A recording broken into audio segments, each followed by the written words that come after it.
अस्सलाम वालेकुम, शराय दस्तूर से मैं हूं अब्दुल क़य्यूम सिद्दीकी और आप हैं AQS के साथ। और आज आपको मेरे दाएं लेफ़्ट साइड पे बाएं जानिब जो है वो एक बड़ी शख्सियत नज़र आ रही है। Barrister Zafarullah Khan secretary law भी रहे हैं और क़ानून के हवाले से हम इनसे कुछ बातें करेंगे।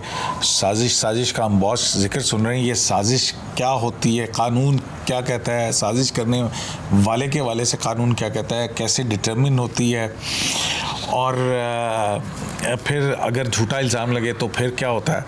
और फिर इस साजिश को डिटरमिन करने के लिए कहा यह ज़रूर गया है, हुकूमत की जानिब से अनाउंसमेंट हुई है कि कमीशन ऑफ इंक्वायरी बनेगा। और कमीशन ऑफ इंक्वायरी एक्ट जो है उसके भी लिखने वाले यही हैं। पहले 1956 का कमीशन ऑफ इंक्वायरी एक्ट था। उसके बाद जब आपको याद होगा कि धरना वगैरह चल रहे थे और फिर बड़ी एक धांधली के इल्ज़ामात के ऊपर, मुनज़्ज़म धांधली के इल्ज़ामात के हवाले से फिर एक ड्राफ्ट बना था 2017 का एक्ट जो है कमीशन ऑफ इंक्वायरी एक्ट। उसके खालिकीन में से हैं, खालिक हैं, ड्राफ्टमैन है। और हसनात मलिक साहब को तो आप जानते ही हैं, तारुफ के मोहताज नहीं किसी के। तो हसनात साहब, अगर आप इजाज़त दें तो बैरिस्टर ज़फ़रुल्लाह साहब से ना पूछा जाए कि सर ये बताएं ना कि ये कॉन्स्पिरेसी कानून जो है क्या कहता है कि कॉन्स्पिरेसी कि क्या, एक तो हम आम फहम है ना जी, ये साजिश है, ये साजिश है। बिस्मिल्लाहिर्रहमानिर्रहीम।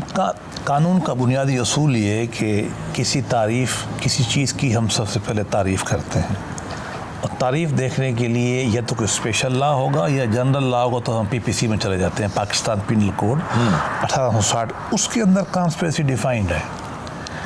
सादा लफ्ज़ों में कॉन्स्पिरेसी ये होती है कि जब दो या दो से ज़्यादा लोग कोई गैर कानूनी काम करने के लिए इकट्ठे हों और उसके लिए अमली इक़दाम उठाएं, तो ये कॉन्स्पिरेसी है। एक तो उनका इकट्ठा होना ज़रूरी है, माइंड्स का इकट्ठा होना, दिमाग इकट्ठा हो, और फिर ये कि अमली कदम उठाए, वो कॉन्स्पिरेसी है। इसकी सज़ा मुख्तलिफ, अगर आपने मुल्क तोड़ने की कॉन्स्पिरेसी करनी है तो सज़ा बहुत ऊंची हो जाएगी। अगर आपने किसी जुर्म की सज़ा कॉन्स्पिरेसी करनी है तो वो उस जुर्म की एडिंग और अबेटिंग के बराबर हो जाती है, कम और बेशी उतनी सज़ा मिलती है। अगर चोरी की कॉन्स्पिरेसी की है तो चोरी की सज़ा मिलेगी, अगर मुल्क तोड़ने की सज़ा की है तो हाई ट्रीजन की मिलेगी। तो ये इसका है आपस में उसका कॉन्स्पिरेसी और उसका सज़ा का ताल्लुक इस तरह बनता है। अब ये किस काम के लिए की गई, हाँ। और अगर उसमें अमली कदम नहीं उठाए गए तो कॉन्स्पिरेसी नहीं है। अगर मीटिंग ऑफ द माइंड नहीं है लोगों का तो फिर भी नहीं। कौन इन्वेस्टिगेट कौन करता है इसको? पाकिस्तान के अंदर 2 इदारे इस वक्त के लॉ के तहत कर सकते हैं कॉन्स्पिरेसी को। पुलिस, जो कि पाकिस्तान पिनल कोड है, और अगर कोई फेडरल मामलात में और फेडरल ऑफेंसेस के मुंसलिक होगी तो फिर FIA करेगी। इस वक्त पाकिस्तान के अंदर जो एस्टेब्लिश इदारे हैं वो या पुलिस कर सकती है या FIA कर सकती है। मतलब ये अब अगर, लेकिन वो बेस करेगा किसी FIR के ऊपर, तो FIR कौन कटवाएगा? ये 2 इदारे इसके बगैर हरकत नहीं कर सकते कोई, जब तक उनको कोई रिपोर्ट ना दी जाए उसके बगैर ये दोनों इदारे अपने तय नहीं कर सकते। हाँ, तो ये जो पाकिस्तान तहरीक इंसाफ के चेयरमैन इमरान खान साहब, उन्होंने 27 मार्च को जलसे में कॉन्स्पिरेसी का इल्ज़ाम लगाया जी। वो हुकूमत में भी थे, प्राइम मिनिस्टर भी थे, तो वो ये क्यों उनका डिमांड है कि चीफ जस्टिस ऑफ पाकिस्तान ही की सरबराही में जुडिशल कमीशन इसको इंक्वायर करे? पहली बात तो ये है कि, और क्या ये जो 2017 का कमीशन ऑफ इंक्वायरी एक्ट है, जैसे कि जस्टिस नासिर मुल्क साहब ने मुनज़्ज़म धांधली के इल्ज़ामात की सरबराही की थी, तो ये भी उसी के तहत होगा? फिर पहली बात तो अब ये देखना पड़ेगा कि ये जो पाकिस्तान तहरीक इंसाफ के इमरान खान यारी साहब कह रहे हैं, मेरा ज़ाती ख्याल ये है कि पाकिस्तान पिनल कोड में ये कॉन्स्पिरेसी इस तरह की डिफाइन ही नहीं है। ये इसी तरह की जो चीज़ें हैं पॉलिटिकल नेचर की, उनमें इस तरह की कोई कॉन्स्पिरेसी नहीं होती। ये मैं पाकिस्तान पिनल कोड की बात कर रहा हूँ। इस वक्त तक जो इल्ज़ाम है ये इल्ज़ाम पॉलिटिकल नेचर का है, ये लीगल नेचर का है ही नहीं। पाकिस्तान पिनल कोड में जो कॉन्स्पिरेसी की डेफिनेशन उसमें ये नहीं आता। आगे तो फिर आपकी हुकूमत जो है वो कमीशन ऑफ इंक्वायरी बनाने के बारे में क्यों सोच रही है? कमीशन तो बिल्कुल और चीज़ है ना। कमीशन जो है 2017 का वो क्या करेगा अगर वो बनता है तो वो ये करेगा कि वो जुडिशल कमीशन भी हो सकता है, एग्जीक्यूटिव भी हो सकता है और इन्वेस्टिगेटिव जर्नलिस्ट का भी हो सकता है। उसमें गवर्नमेंट को इख्तियार दिया गया है। अगर जुडिशल होगा तो यकीनन हम चीफ जस्टिस को लिखेंगे, वो उसको तय करेंगे। उस कमीशन को पहले पावर्स थोड़ी थी। 2017 में साफ ज़रा उसमें पीटीआई वाले शामिल थे, मुज़ाकरात जब हो रहे थे। जी हाँ बिल्कुल। हाँ, उसमें हमने दोनों के दस्तखत हैं उसके सच्ची ऊपर। बात यह है कि जहांगीर तरीन साहब के उसमें तो घर ये भी में कहा कि अगर ये धांधली के इल्जाम गलत साबित हुए तो वो माफ़ी भी मांगी। जहांगीर तरीन साहब के घर में जो आखिरी मीटिंग हुई हाँ। वो इसहाक डार साहब, मैं थे, जहांगीर तरीन था। हाँ। उसमें हमने ये एग्री किया F6 वाले घर में कि मुनद जिसको आप कहते हैं ना कि धांधली वो ऑर्गेनाइज होगी और मटीरियली इफेक्ट करेगी, ये लफ्ज़ हमने उनसे इत्तफाक किए थे। इस वक्त कमीशन को सिविल कोर्ट की पूरी कोर्ट की पावर हासिल है, ठीक, क्रिमिनल कोर्ट की पूरी पावर हासिल है। और इस कमीशन का एक और भी फायदा है, एक तो ये ऑल पावरफुल हो गया। नहीं तो क्या ये कमीशन सजा भी सुना सकते? नहीं, मैं आता हूँ। नहीं, वो पावर से मुराद है लोगों को बुलाना, इंक्वायरी करना, डॉक्यूमेंट लाना, क्रॉस एग्जामिनेशन करना, ओथ लेना, ये बातें मुराद है। ये अच्छा है, मैं इसके बाद में आता हूँ, लोगों की गलतफहमी है इसमें। उसके बाद ये कमीशन ओथ लेना मुश्किल होता है, आम लॉ में ओथ नहीं हो सकता ना। ओथ लेने की भी इसको पावर है, क्रॉस एग्जामिनेशन की पावर है, कन्फ्रंट करने की पावर है, कंटेम्प्ट की पावर है इसको, इस कमीशन को, हाई कोर्ट की जज की। मतलब बहुत पावरफुल कमीशन लॉ जो हमने बनाया था। एक चीज़ हमने डाली थी जिसमें मेरा ये आइडिया था, चूँकि वेस्ट में जब हम पढ़ते थे वहाँ हर शय ओपन होती है। हमने ये दिया और प्राइम मिनिस्टर नवाज शरीफ साहब मान गए। हमने कहा इसकी रिपोर्ट ओपन नहीं, रिपोर्ट ओपन होगी। हाँ, ये कमीशन बाइंडिंग करार दे दी कि उसकी रिपोर्ट अनलेस के वो कोई खास हालात से पहले नहीं होता था। ये हमदुर रहमान कमीशन गुम, फलाना गुम, अब गुम नहीं हो सकता। अब गवर्नमेंट को रीजन टू बी रिकॉर्डेड बताना पड़ेगा कि हम इसको ओपन क्यों नहीं कर रहे। अच्छा, आप सेक्रेटरी लॉ भी रहे थे जी, ठीक है, ऐसे मुझे याद आ गई। ये अब कमीशन से वो फिर एबटाबाद कमीशन की तरफ चले जाते, आपके पास वो रिपोर्ट आई कभी? नहीं, देखिए आप हमसे मुंसलिक था ही नहीं, कैबिनेट डिवीजन से था। अच्छा, आपने ये कहा ना कि ये जो कमीशन है ये सजा दे, देखिए कमीशन करता क्या है, लोगों को पता नहीं पूरी बात का। हाँ। ये कमीशन किसी चीज़ को इंक्वायर करेगा, एक राय देगा। फर्ज किया वो ये कहता है कि जी ज़फ़रुल्लाह खान ने, क़य्यूम सिद्दीकी साहब ने, हसनात ने एक साजिश करके इंडिया से वार करनी है, और राय दे देता है। इस पर कुछ भी नहीं हो सकता। वो एक ओपिनियन है। हाँ। इसको कानून के रास्ते में डालने के लिए फिर FIR करनी पड़ेगी आपको। हाँ, वो फिर FIR करनी पड़ेगी, फिर FIR करनी पड़ेगी। मतलब एक ओपिनियन होगी, it can't be the piece of evidence. No, नहीं, वो कुछ देखो उसकी वजह ना, वो जाएंगे इंटू गवाही देने के लिए। वो एक आप समझें कि एक रिपोर्ट आ जाएगी, फैक्ट्स आ जाएंगी, उसकी बेस के ऊपर जैसे JIT सुप्रीम कोर्ट ने बनाई थी, उसकी बेस के ऊपर FIA या पुलिस या नैब जो है फिर मुकदमा करता है। नहीं, वो तो JIT तो कुछ और थी, और फिर उसके बाद तो डायरेक्टली सुप्रीम कोर्ट ने नैब को कहा कि रेफरेंस दाखिल करो। JIT की बेस पे रेफरेंस तो नहीं बन सकता ना, बाद में नैब ने बनाया था ना। नहीं, लेकिन ये तो सुप्रीम कोर्ट के ऑर्डर्स थे ना। होता रहे, लेकिन सुप्रीम कोर्ट के ऑर्डर से JIT तो बन गई। मेरी राय में तो भी गलत है। हाँ। मैं तो ओपनली कहता हूँ, नहीं, सुप्रीम कोर्ट ये काम नहीं कर सकती, लेकिन चलो उन्होंने कर लिया। जो इंडिया को छोड़ते नहीं, हमारा मुल्क का कल्चर ही डिफरेंट है। इंडिया में तो आज तक माशाल्लाह किसी जज ने वो भी तो नहीं किया ना, इंडिया है, लेकिन चलो कर लिया। उसके बाद की हैसियत क्या थी? दे हैड टू डायरेक्ट नैब कि इसकी बेस के ऊपर आप बनाए। उसके लिए नैब को अपनी इंक्वायरी करनी चाहिए थी, उन्होंने प्रॉपर नहीं की, इसलिए वो ट्रायल हम देख रहे हैं ना। हाँ। वो क्या है उसमें, वो कहानी थी सारी, चलो अलग बहस है। तो वो गोया कि जो कमीशन है ना, इसकी रिपोर्ट की एक फैक्ट फाइंडिंग होती है बस। लीगल प्रोसेस शुरू करने के लिए आपको फिर किसी के खिलाफ FIR करनी पड़ेगी, फिर आपको नॉमिनेट करने पड़ेगा, और ये सब पॉलिटिकल स्टंट है। अब ये पूरे का पूरा, या वो PPC के तहत होगी या किसी लॉ के तहत आप कर लें। और अगली बात मैं फिर कहता हूँ, मैं इस पे पॉलिटिकल राय नहीं दे रहा, लीगल राय, ये फैंसी कोई नहीं जो खान साहब कह रहे हैं। PPC देख ले आप। हाँ, ठीक है। तो फिर कोई ऑफेंस नहीं है, कोई इसका वो नहीं है, तो फिर हुकूमत दबाव में लेती है आपको कि ये पॉलिटिकल मामला है, ये पॉलिटिकल है ना। पार्टी है, इल्ज़ाम लगा रही लोगों में। अगर जो यकीनन जो कहते, देखिए पहली बात तो है कि कॉन्स्पिरेसी, मैं एज ए वकील बात करूँ, साबित कहाँ से होती है? जिसने कॉन्स्पिरेसी करनी है वो साबित करेगा। गवाही कौन देगा? और इस कॉन्स्पिरेसी का एक पार्ट जो है वो बैठा हुआ है आपकी जुरिसडिक्शन से बाहर। हाँ जी, मुझे सबसे बड़ी बात जो समझ नहीं आती ना वो और है, तो भी मेमो कमीशन और इस कमीशन के अंदर पहले इधर आया ना, ये देखिए 7 को खत आता है, हाँ 11 तक प्राइम मिनिस्टर रहे इमरान खान, 10 तक, 1 महीना 3 दिन तो थे ना, उन्होंने क्यों नहीं कमीशन बनाया? उन्होंने सुप्रीम कोर्ट को क्यों नहीं खत लिखा? एग्जेक्टिव बनाया, अनाउंस किया। वो मैंने ट्वीट पढ़ी थी चौधरी साहब की, वो कहते थे हमने फलां जनरल तारक साहब को बना दिया। मैंने आई डोंट नो, मैंने ट्वीट में देखा है, और वो ऑलरेडी राय दे चुके थे। अगर ये इतने सीरियस थे तो कर लेते, उन्होंने इनकार कर दिया था। नहीं वो तो उनको होना नहीं चाहिए था, लेकिन सुप्रीम कोर्ट को तो कह सकते थे ना। 33 दिन उन्होंने नहीं कहा, वाई? अब क्या है कि जल्दी, ये सिर्फ पॉलिटिकल स्टंट के अलावा है क्या? देखिए असनाद, ये जो सारी सिलसिला है, हम ये देखते हैं ना, आप कॉन्स्पिरेसी, वो जो मुनज़्ज़म धांधली, ये सारा हम जो ट्रैक रिकॉर्ड देखते हैं तरीके इंसाफ का, उसमें वो एक ऐसी लीगल प्रपोजिशन बनाते हैं जिसकी कानून में गुंजाइश नहीं होती। अब ये धांधली वाली जो थी, जो स्ट्रैटेजी थी, उसमें इलेक्शन कमीशन के पास था इख्तियार, हुकूमत के पास तो हल्के खोलने का इख्तियार ही नहीं था। तो वो क्यों एक ऐसे, आप समझते हैं कि ये उनकी बाकायदा तौर पर स्ट्रैटेजी है कि एक ऐसी इक्वेशन बनाए जो पॉसिबल नहीं है लीगली, और उसके ज़रिए दबाव डाल के रखें? देखिए मेरा ख्याल है कि तरीके इंसाफ ने नैरेटिव बिल्डिंग करनी है, और नैरेटिव बिल्डिंग के लिए वो कह रहे हैं कि ओपन प्रोसीडिंग।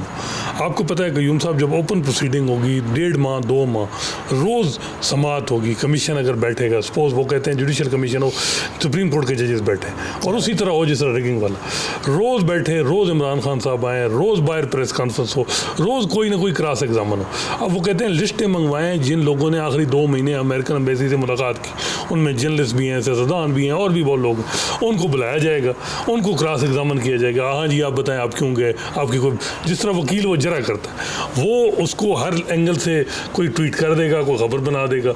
हालांकि मेरा ख्याल है नेशनल इंटरेस्ट में ये बहुत ख़तरनाक है कि जिस तरीके से इमरान खान साहब ये आग के साथ खेल रहे हैं कि मतलब ऐसे मामला जो हैं कि आप अमेरिकन एम्बेसी में जो लोग जा रहे हैं उनको क्रॉस एग्जामन करवाएंगे, और सिर्फ अपने पॉलिटिकल मकसद के लिए। देखें मतलब उसमें ये होगा कि वो उसके नैरेटिव बिल्डिंग बनाएंगे 2 महीने 3 महीने, और उसके बाद वो फिर बीच में कोई ऐसी बात करके, वो उनको प्लान पूरा उन्हें पता है कि क्या करना है, किस तरह करना है। तो वो जिस तरह ये हुआ ना रिगिंग वाले मामले में, उन्होंने ये तो कहा कि सिस्टमेटिक नहीं हुई, लेकिन उन्होंने कहा इरेगुलरिटीज़ हुई। तो इमरान खान साहब ने कहा कि जी इरेगुलरिटीज़ की जगह अगर एक लाइन और भी लिख देते तो क्या था, इरेगुलरिटीज़ यही होती है ना कि। तो देखें नैरेटिव उन्होंने बनाना है, और वो अपने अभी भी जैसे वो ओपन प्रोसीडिंग बार यही कह रहे हैं जो है वो 2 महीने तक सुप्रीम कोर्ट में जिस तरह बाहर एक पॉलिटिकल बाहर लोग आए, टाक करें, मीडिया टाक करें, नून लीग में पीटीआई वाले, फिर नेट इमरान खान साहब कमीशन के सामने बैठे होंगे, जिस तरह वो रिगिंग वाले में या पनामा में बैठे थे, एक साइकोलॉजिकल जजेस पे हो, जैसे वो इन्फ्लुएंस असरअंदाज बेसिकली प्रेशर डालते हैं जजेस पे। और उन्होंने देखा है, हमने सिर्फ पनामा आप देखें, मुख्तलिफ ओकेजन मैंने देखे, उस दिन एक स्टोरी की जिसमें मैंने बताया कि किस तरीके से पीटीआई ने प्रेशर डाल के जजेस पे काम लिया। जैसे आप देखें कि जनवरी में जब साकिब प्रेशर में आ जाते हैं, वैसे मेरा ख्याल है आ जाते हैं, माजी में ये हुआ है, माजी में ये हुआ है कि आ जाते हैं कि देखिए एक पब्लिक परसेप्शन जो है ना, पब्लिक की प्रेशर तो होता है। देखिए कयूम साहब, जब आपके सामने 50, 100, 150, 200, लेकिन ये 9 अप्रैल का जो फैसला किया उसमें तो जजेस नहीं आए। सर मैं अभी की बात नहीं कर रहा, मैं माजी की बात कर रहा हूँ। माजी में ये हुआ कि साकिब निसार जब चीफ जस्टिस बने तो उन्होंने कहा भी नहीं आए थे प्रेशर, उन्होंने कहा देखें जिस तरीके से ओपन प्रोसीडिंग की गई, जो इमरान खान साहब कहते थे फलां को समन करें, फलां को समन करें, ये बरिस्टर साहब भी उस वक्त थे, शायद हामिद, और ये नून लीग की तरफ से पेश हो रहे थे, उनकी सारी बातें मानी गई। लेकिन प्रॉब्लम ये है उनके पास एविडेंस कोई नहीं था, लेकिन उन्होंने 2 महीने पूरा एक मजमा बनाए रखा। अब भी वो ये सारा चाह रहे हैं कि हम जो है वो एक पॉलिटिकल नैरेटिव बनाए उसमें। और जजेस की बात है, जजेस आप देखें पनामा में क्या हुआ, यही वो जजेस थे। 3 जजेस के बारे में मुझे याद है, एजाज अफजल खान ने 4 जनवरी 2017 में ये कहा नईम बुखारी को कि आपका क्लाइंट किस किस्म का इंसाफ चाहता है, तो वो खामोश हो गया, मुस्कुरा। तो देखें बाद में वही एजाज अफजल खान ने नवाज शरीफ को डिस्क्वालीफाई किया। तो देखें वो उसके बाद JIT में जिस तरह इस्मत सईद और फिर एजाज अफजल साहब ने जो रिव्यू के अंदर जब जजमेंट लिखी, उसके अंदर ये भी लिखा कि इतना गुस्सा था कि इस्तीफा देने का टाइम भी गुजर गया था, और फिर इस किस्म की भी बातें की उन्होंने, तो वो बड़ा बिल्कुल यही बात है। लेकिन ये देखें कयूम साहब, मसला ये है कि मेरा ख्याल है कि ये जो सूरत हाल है, ये चैलेंज है जुडिशरी के लिए भी, जनरल आर्मी के लिए भी है, सियासतदानों के लिए भी है, और जर्नलिस्ट के लिए भी है सबके लिए, क्योंकि इमरान खान साहब का जो कल्ट है, जो फॉलोइंग है, वो उन्होंने थ्रू आउट, वो कहते हैं सियासतदान होता ही चोर है, करप्ट है। अब उन्होंने जजेस को भी, जनरल्स को भी, सिलेक्टिव जनरल्स को भी कहना शुरू कर दिया और जजेस को भी शुरू कर दिया। जर्नलिस्ट को कहते हैं ये लिफाफा है, टोकरी है, ये बात वो कर देते। अब इन हालात में देखें कि चैलेंज है कि किस तरह आपने कॉन्स्टिट्यूशन की बात करनी है, क्योंकि वो जो तबका है जो इमरान खान साहब को मान रहा है, वो कॉन्स्टिट्यूशन को नहीं मानता, वो ना जमहूरियत को मानता है। वो पहले मुशर्रफ साहब के वो बड़े हमेती थे, अब वो इमरान खान साहब के हमेती हैं। उनके लिए मुशर्रफ भी आइडियल हैं, इमरान खान भी आइडियल है, कोई सियासतदान उनके लिए आइडियल नहीं है। अगर इमरान खान ने कह दिया कि भुट्टो बड़ा लीडर है तो वो उनके भी मान जाएंगे, अगर वो कहा कि भुट्टो ने 2 लाख मुल्क को तोड़ किया तो वो उस चीज़ को मान जाएंगे। तो इमरान खान साहब का जो कल्ट है, जो जिस तरीके से उन्होंने यलगार की है इंस्टीट्यूशन पे, मेरा ख्याल है ये इंस्टीट्यूशन के लिए, सियासतदानों के लिए चैलेंज है और सबको अपनी स्ट्रेटजी चेंज करनी पड़ेगी। स्ट्रेटजी चेंज करनी पड़ेगी। वैसे जब एक चीज़ की आप जैसे कहते हैं कि कानून के अंदर साजिश या इस जो भी इल्ज़ामात लगा रहे हैं वो उनकी कानून के अंदर कोई ना तो सज़ा है और ना ही ये कोई काबिल इन्वेस्टिगेटिव है, तो फिर हुकूमत क्यों मजबूर हो गई आपके ख्याल में? तो वो सियासी तौर पे क्यों नहीं लड़ाई लड़ते? ऐसे इमरान खान साहब की विकेट पे जाने की क्या ज़रूरत है? बिल्कुल, देखिए एक व्यू तो ये है कि न जाए, एक व्यू ये है कि भाई चोर को घर तक छोड़ो, साबित सबूत तो है कोई नहीं, इल्ज़ाम तो गलत है, बना देते हैं कमीशन ओपन ही होगा। कमीशन बनेगा तो फिर इसका मतलब नेशनल सिक्योरिटी काउंसिल की मीटिंग के अंदर जो लोग थे, ये इशू है, वो भी फिर एविडेंस देने के लिए आएंगे। देखो कमीशन तीनों मुसल्लफ़ाज के अव्वल तो अगर इस नेशनल सिक्योरिटी कमेटी ने कह दिया है कि साजिश नहीं है तो it should be under the story, to be honest. बात हुई है जो हसनात मलिक साहब ने कही है, उसको एक थिएटर लगाना है, महीना दो वो एक प्रोपेगेंडा, मीडिया टाइम, आना जाना, वो उसको पता है। पहली बात तो ये है कि पाकिस्तान के लॉ के अंदर, किसी लॉ के अंदर फॉरेन जो एक्ट ऑफ स्टेट होता है ना, फॉरेन गवर्नमेंट्स का, वो जुडिशेबल नहीं है, पॉलिसी मैटर्स के अंदर आता है ना ये। वैसे भी फॉरेन पॉलिसी रिलेटेड है या इसके अलग लफ्ज़ है, उसके लफ्ज़ है एक्ट ऑफ स्टेट। ये एक्ट ऑफ स्टेट एक टर्म है लॉ में, फॉरेन पॉलिसी उसमें चली जाती है, वो जस्टिसेबल नहीं होती। इसमें एक्टर्स कौन फंस किया, निटिगिटी में, मैं वकील हूँ, निटिगिटी में चले जाएं, ये इनसे ये मिले या वो जो मिले, उनको तो आप बुला नहीं सकते, उनको क्रॉस एग्जामिनेशन नहीं कर सकते, इन पे इल्ज़ाम है, ये मानेंगे? इंडिपेंडेंट एविडेंस कहाँ से आएगी? है ही नहीं। ये तो सब कहानी ड्रामा है और उनको खुद पता है। तो नहीं, जो तो सारा पता है कि क्या है क्या नहीं वो है। जो केबल साइफर है वो एविडेंस नहीं है। नहीं क्या, देखिए लॉ के अंदर कैसी एविडेंस है, एविडेंस क्या होती है? एविडेंस ये होती है कि असद मजीद साहब का बयान और असद मजीद साहब की लिखी हुई जो पहली बात है उसका हो सकता है, अगर वो खुद बयान दे, उसकी अपनी स्टेटमेंट हो, साइफर मैस्टर नहीं लिखता, उसका बयान हो सकता है, लेकिन आगे चले, वो एक 3rd रैंक का अफसर है ग्रेड 20 का, जिससे इसकी मीटिंग हुई है, वो अपनी पॉलिटिकल असेसमेंट दे रहा है कि हमारे पाकिस्तान से ताल्लुकात इन बुनियाद पे ठीक नहीं है। अगर तो बाइडेन साहब देते, सेक्रेटरी ऑफ स्टेट ये बात वो जैसे जनरल परवेज मुशर्रफ को फॉरेन सेक्रेटरी ने फोन फिर भी हम कुछ कोंडी राइस ने किया था। कोंडी राइस थी, कोंडी राइस थी कि आप हमारे साथ, उसने 15-14 मुतालबात दिए ना, उसका उन्होंने कहा था 1-2 मानेंगे, सारा मान गया, वो कहती है फ़ोन के बाद हम जश्न मनाया गया, यार हमने तो ये मांगा नहीं था। वो तो आज ये है कि ये पॉलिटिकल स्टंट है। मैं एज ए मिनिस्टर आपको बता सकता हूँ कि दर्जनों डिमार्श यूरोपियन यूनियन हमें रोज़ भेजती थी, रोज़ मतलब महीनों में, कि जी वहाँ मसीह के साथ ये हो गया, आप ये करें वरना हम ये कर देंगे। ये रूटीन है फॉरेन ऑफिस की लैंग्वेज में, दे नो इट, इसलिए तो इन्होंने इसको 7 से लेकर 10 तक चुप रहे हैं। ये प्रोपेगेंडे का हिस्सा है इनका। और कमाल ये है कि इनकी जो नाहली थी, कीमतें ज़मीन पे आसमान पे ले गई, फॉरेन पॉलिसी का सत्यानाश कर दिया इदारों का। इस शहर में पिछले 4 साल से सीडीए का चेयरमैन नहीं है, एक्टिंग चल रहा है। हर इदारे इन्होंने बर्बाद कर दिए, अफसरों को बर्बाद, नैब अदलिया को तंग करने की कोशिश, फौज को तंग करने की कोशिश, foreign policy mess, economic policy mess, state bank किसी के हवाले, ये तमाम से तवज्जो हट गई। इसकी थोड़ी सी दाद तो उनकी बनती है ना, मतलब दे नो कि इसमें कुछ भी नहीं है। इश्यूज थे महंगाई, हम जज्बाती कौम है, अमेरिका के खिलाफ हमारे सेंटिमेंट पाए जाते हैं और ये कल्ट बन गया है। कल्ट जो मेरा है। ख्याल है इमरान कयूम साहब ये है कि सियासतदानों को भी अपना तर्ज सियासत थोड़ा तब्दील करना होगा। डायनामिक कितना करें वो पंजाब में डायनामिक मतलब क्या नहीं, चेंज करें देखें यार अगर वो। एक प्राइम मिनिस्टर और बेटा सीएम आ जाए, ये कोई अच्छा जेस्चर नहीं जा रहा। आप डायनामिक चेंज हो गए हैं अच्छा, पंजाब आप में। ये मैं बहुत आपको अच्छा जेस्चर है कि बुज़दार और इमरान खान साहब हो, वो तो जो वो चाहे जितना मर्जी निकम्मा हो तो वो अच्छा जेस्चर है। कर रहा हूँ कि वो तो है ही।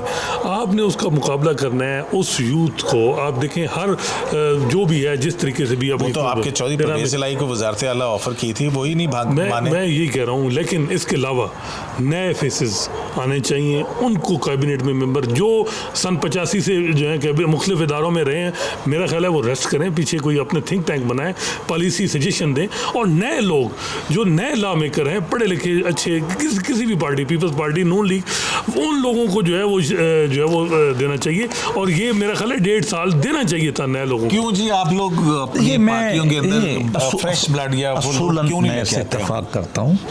मियां नवाज शरीफ साहब के साथ मेरी 1-to-1 भी इस मामले में कई दफ़ा गुफ्तगू हुई है। हाँ।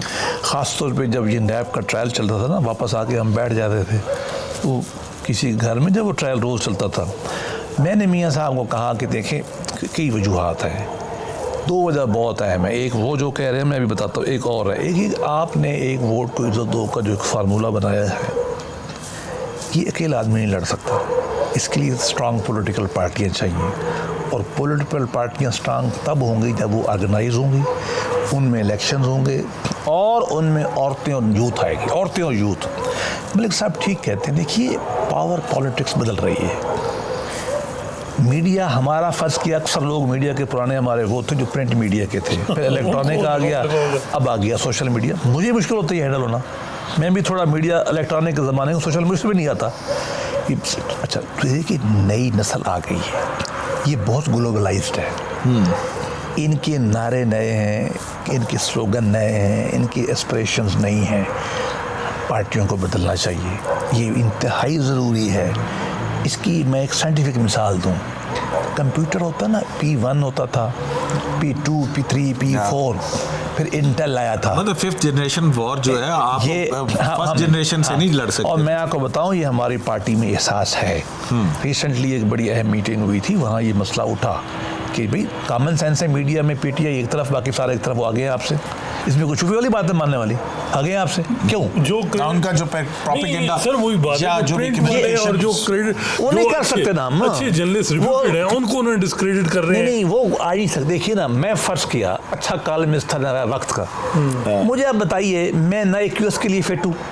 तो सोशल मीडिया तो मुझे वैसे नहीं पता, मैं तो कहता हूँ बला की है यार, ये है कि है, बच्चे बुला के मैं उसको पढ़ता हूँ। ये बिल्कुल सही है। सोशो इकनॉमिक जो रिक्रूटमेंट कैचमेंट है ना पॉलिटिक्स की, को बदलनी पड़ेगी। ये लॉर्ड्स, ये बड़े बड़े पीटीआई ने अब ये देखें ना, आपको यूथ मिडिल को क्लास लाना टारगेट करके पड़ेगा, और उनको लाना पड़ेगा, इंस्टीट्यूशन से टारगेट किया। देखें कल अब इमरान खान बिल्कुल लाना चाहिए, इस्लामी जो है बिल्कुल कहती थी वो 5वीं क्लास वर्कर कार्डर वहीं से मिलता है। हाँ, वर्कर जमात इस्लामी में क्यों मिलता था? यही क्योंकि जो चलें, ये एक बड़ा लंबा है कि सियासी जो तलबा की जो तंजीमें होती थी, मैं तो उसके हक में हूँ, पॉलिटिक्स किसी लेवल पे होनी चाहिए। नहीं, किसी लेवल पे होना चाहिए, किसी लेवल पे जरूर होना चाहिए। हाँ। तो वक्त जो है वो थोड़ा सा ज़्यादा हो गया बैरिस्टर साहब, लेकिन हम आपका पीछा छोड़ते रहेंगे, पकड़ते रहेंगे आपको, और जो है वो गाहे बगाहे। तो कानूनी हैसियत और ये चीज़ों के ऊपर आपके सीने में बहुत सारे राज दफन है, किसी दिन एक एक करके निकालिए। जरूर करें जी। 5 साल ये ब्रेन जब नून लीग के पास अच्छा, आपने अगर इनसे सवाल पूछना हो, कौन सा डिफिकल्ट तरीन सवाल आप इनसे करेंगे? नहीं, मैं तो इनसे पूछूंगा कि भाई डॉन लीग के हवाले से, हाँ, डॉन लीग देखिए, उस वक्त डॉन लीग होक्स था, मैं ऐलान कहता हूँ जी, मैं ऐलान कहता हूँ कि ये इस पर कोई हकीकत नहीं थी। मैं एक थोड़ा सा इशारतन राज बता देता हूँ। परवेज़ रशीद को मैंने असिस्ट किया था, उसका नाम लेना भी अच्छी बात नहीं है, लेकिन मैं तो लेता हूँ, मैं रिस्पेक्ट करता हूँ उसको। मैंने उसके बहाने से सारे कागजात जो देख सकता था मैंने देखे थे। ये शख्स वो है जिसने उल्टा कोशिश की थी सिरल मिर्ज़ा को रोकने। मैंने देखे हैं कि यार तुम न करो, अपने तई वो इल्ज़ाम उस पर वही लगा कि उसने रोका नहीं है। वो तो अलमदा नहीं माना, उसकी मर्ज़ी थी, साफ ज़ाहिर है। हमारी तो डेमोक्रेटिक पार्टी है, ये पीटीआई थोड़ी है कि आप उनको उठा लेते, ठीक है ना जी। ये देखें, ये चीज़ें बनाई जाती हैं, धरना, बयान लीक और मॉडल टाउन। ये मैं आपको बता दूं, मैं मॉडल टाउन में मुझे नवाज शरीफ ने भेजा था इंक्वायरी करने के लिए। मैं आज आपको बता रहा हूँ, मुझे बड़ा दुख है कि पुलिस के ऊपर फायर किसी और ने किया था। वो इस तरह के लोग थे जैसे वर्दियों में पंजाब असम्बली में घुसे थे। बस मैं इतना कह सकता हूँ। उसके बाद क्या बताएं इस मुल्क में क्या क्या होता है। खबर तो मतलब ये क्या बताऊँ आपको क्या। और सुने, 4 साल से मॉडल टाउन सुने आपने? सबूत ये है, हम पे तो इल्ज़ाम था ना, इनकी मर्जी की FIR कटी थी, 2 FIR। बिल्कुल। अच्छा, आज तक इमरान खान के मुंह से 4 साल में मॉडल टाउन सुना है? वो हमें क्रिस्केट करने के लिए साजिश थी। मैं उनसे दुख हो, एक इंसान मरे ना, मैं बड़ा दुखी हूँ। जो मरे हैं मैं बहुत दुखी हूँ, मैं शर्मिंदा हूँ कि मेरे शहरी थे, क्यों मरे हो, नहीं मरना चाहिए था। लेकिन ये जो बेरहम पॉलिटिक्स है ना, ये काम कराती है, ये हमें इसको ख़त्म करना चाहिए। और अल्लाह उनको जज़ा दे बच्चों को, वो तो अपनी दीन मोहब्बत में मरे ना। काजी साहब का मैं तो एहतराम करता हूँ, टू बी ऑनेस्ट। और आखिरी मुज़ाकरात में कमेटी में मैं शामिल था, काजी साहब ने धर्म में मेरी शान में तकरीर भी की थी कि ये बड़ा अच्छा आदमी है। अच्छा। हाँ, और मुज़ाकरात में मैं गिफ्ट भी उनसे ले आया था।